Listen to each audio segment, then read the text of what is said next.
नमस्कार, बहुत बहुत स्वागत है आपका सिनेमा हंट में। उत्तर प्रदेश में कोरोना वायरस से संक्रमित 60 और नए मरीज पाए गए।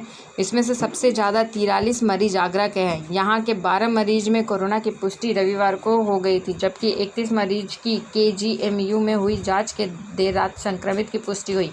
इसके साथ ही अभी तक प्रदेश में कोरोना के 514 मरीज पाए जा चुके हैं। इसमें 272 तबलीगी जमात वाले हैं। आगरा में कुल संक्रमित मरीजों की संख्या 137 हो गई है, जो यूपी के किसी भी जिले में सर्वाधिक है। इस बीच 575 संदिग्ध मरीजों को विभिन्न अस्पताल में भर्ती कराया गया व नोएडा में एक और मरीज स्वस्थ होकर अस्पताल से घर भेजा गया। इस तरह अभी तक प्रदेश में 46 लोग स्वस्थ हुए हैं। वहीं सर्वाधिक 104 मरीज आगरा में है। कोरोना वायरस का संक्रमण अब तक 41 जिलों में फैल चुका है।